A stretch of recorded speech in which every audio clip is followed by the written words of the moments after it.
So let's get start guys. आदाब, नमस्कार, सत श्री अकाल। मैं पीके तिवारी स्वागत करता हूँ आपका +24/7।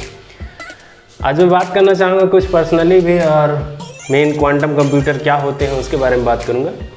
लेकिन इसके पहले मैं ये बता देना चाहता हूँ कि बस मैंने चैनल ऐसे ही स्टार्ट किया था। मेरा कोई ऑब्जेक्ट नहीं था कि चैनल ग्रोथ करेगा, क्या होगा। बस ऐसे ही स्टार्ट किया कि कुछ भी जानकारी यदि मेरे पास टेक्नोलॉजी से रिलेटेड है तो मैं उसे आप लोगों तक शेयर करूँगा। लेकिन कुछ कमेंट्स मुझे देखने को मिले जिसमें ये लगा कि शायद कुछ ऐसे पीपल्स हैं जो फॉलो करते हैं।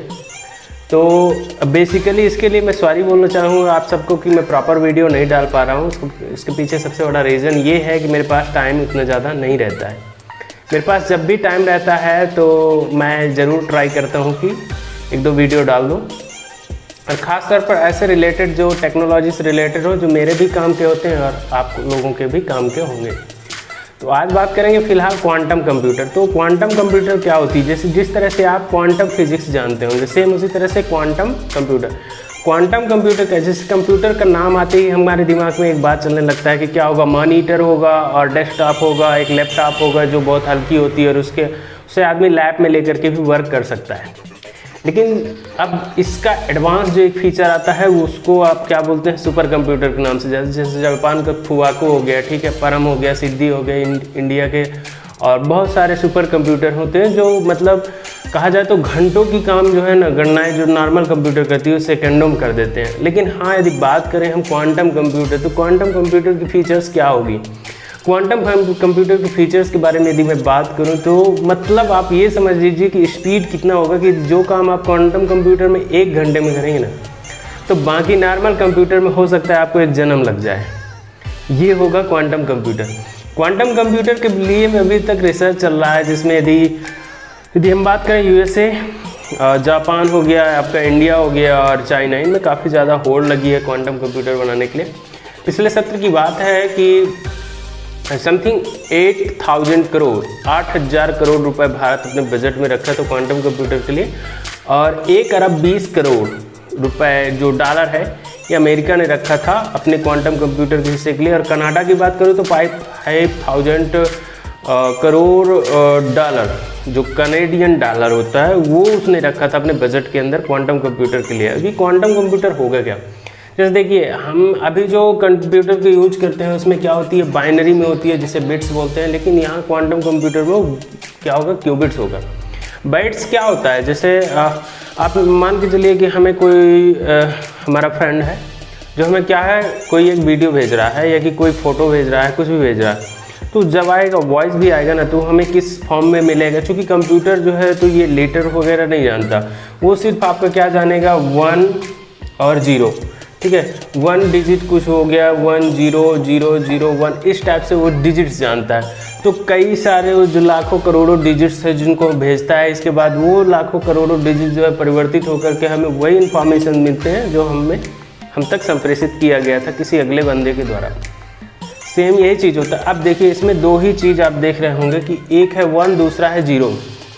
मतलब जो भी आएगा तो 1 और 0 के फॉर्म में होगा, ऑब्वियसली सी बात है। ये कहलाती है बाइट्स, ठीक है, बाइनरी नंबर, ठीक है। तो अब रही बात, यदि हम बात करें क्वांटम कंप्यूटर, तो क्वांटम कंप्यूटर क्यूबिट्स में काम करेगा। अब क्यूबिट्स क्या है, क्योंकि जैसे देखिए मान के चलते एक एग्जांपल लेते हैं कि हमारे पास क्या है, कोई एक सिक्का है और सिक्का में हम 2 ही चीज़ पाएंगे, इधर हेड होगा तो जस्ट इसके अपोजिट साइड क्या होगा, टेल होगा।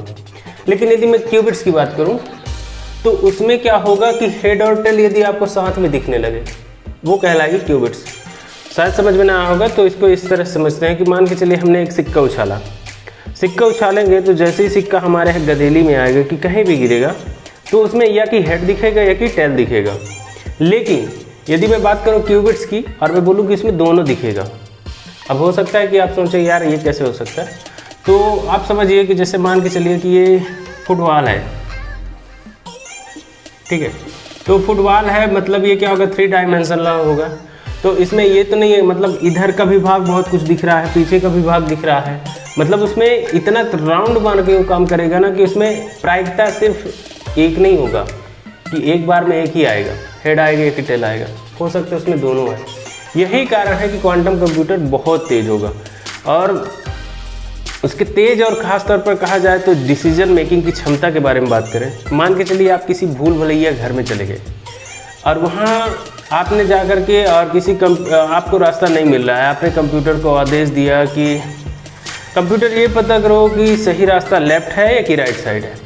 अब कंप्यूटर क्या करता है, आपका एक बार लेफ़्ट में जांच करता है, एक बार राइट में जांच करता है। लेकिन यदि वहीं आपका क्या हो गया, क्वांटम कंप्यूटर होगा, तो क्या करेगा, वो एक साथ लेफ़्ट और राइट दोनों के डिसीजन आपको दे देगा, दोनों में क्या होने वाला है। ये होगी क्वांटम कंप्यूटर। क्वांटम कंप्यूटर के और सबसे बड़े जो ख़ास तौर पर इसकी स्टार्ट हुई थी समथिंग 20वीं सदी में। 20वीं सदी में इसकी स्टार्ट हुई थी। उस समय पर अल्बर्ट आइंस्टीन साहब ने जो फिजिक्स की रिलेटिविटी थ्योरी दे रहे थे, जो E = mc² फिजिक्स का, ठीक है, अल्बर्ट आइंस्टीन साहब। उस समय पर जो नील बोर साहब थे, वैज्ञानिक थे, उन्होंने ये कहा था कि जैसे क्वांटम की यदि मैं बात करूँ तो फिजिक्स में जो पदार्थ की सबसे छोटी इकाई होती है, सबसे छोटी कण होती है, जिसे आप क्या बोलते हैं, एटम बोलते हैं। तो एटम सबसे छोटा टुकड़ा जो हो गया, ठीक है, परमाणु, इसके और टुकड़े नहीं किए जा सकते। तो उसमें जो इलेक्ट्रॉन वगैरह जो चक्कर लगाते हैं, जो परमाणु से जो और मतलब जिनसे मिलकर के परमाणु बना, न्यूट्रॉन, प्रोटॉन, ठीक है, पॉजिट्रॉन वगैरह बहुत सारे होते हैं। तो उनके थ्योरी के वो मतलब किस तरह से रिलेटिविटी में वर्क करते हैं, क्योंकि संपूर्ण ब्रह्मांड में सोचिए, संपूर्ण ब्रह्मांड में जितने भी पदार्थ होंगे सब क्या होंगे, एटम के रूप में है।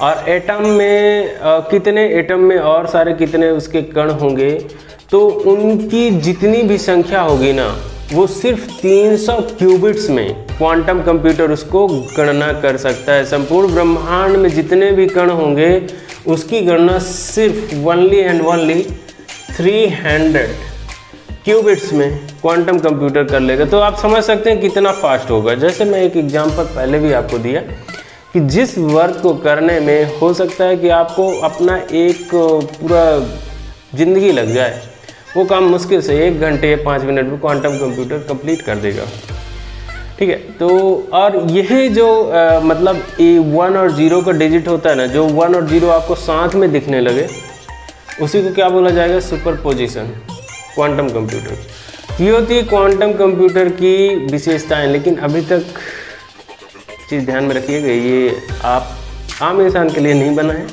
इसकी ट्रायल चल रही है और ट्रायल में बहुत विशिष्ट जो खासतौर पर गवर्नमेंट से रिलेटेड वर्क होते हैं, जैसे मौसम परिवर्तन के बारे में जानकारियाँ लगाना और बहुत सारी चीज़ें हैं जो आविष्कार के लिए बहुत इम्पोर्टेंट है। जैसे कहा जाए तो अंतरिक्ष विज्ञान के बारे में, तो इनके लिए क्वांटम कंप्यूटर अवेलेबल हो सकता है इन फ्यूचर, चूँकि अभी इसकी ट्रायल चल रही है। हाँ, यदि कहा जाए आम लोग यदि इसको पा जाएं तो इसमें क्या लाभ होगा। लाभ के बारे में तो मैंने बहुत सारी बातें कर दी। यदि मैं बात करूं इसकी हानि क्या होंगी, तो सोच के चलिए कि यदि कोई व्यक्ति किसी गलत व्यक्ति के हाथ में क्वांटम कंप्यूटर लग जाता है, तब तो वो आपको कोई भी चीज़ डिकोड करने में उसको सेकंडों का टाइम नहीं लगेगा। मतलब आपका पासवर्ड जानना वगैरह वगैरह, आपकी अकाउंट भी खाली हो जाएगी, गवर्नमेंट की भी अकाउंट खाली हो जाएगी, ठीक है। गवर्नमेंट से रिलेटेड जितने भी सीक्रेट डॉक्यूमेंट्स हैं वो अगले बंदे को पता चल जाएगा। तो ये इसके हानि भी हो सकते हैं। फिलहाल अभी क्वांटम कंप्यूटर आया नहीं, उसके बारे में मैं ये जानकारी सोचा कि आप लोगों तक साझा करूं, जिससे जो कुछ भी एस्से में यदि आप लिखना चाहते हैं तो आपके लिए हेल्पफुल रहेगा। और बहुत बहुत धन्यवाद सेशन को देखने के लिए। मिलेंगे नेक्स्ट क्लास में, नेक्स्ट वीडियो में। तब तक के लिए जय हिंद। अपना इस चैनल के लिए अपना प्यार और आशीर्वाद बनाए रहिएगा। धन्यवाद।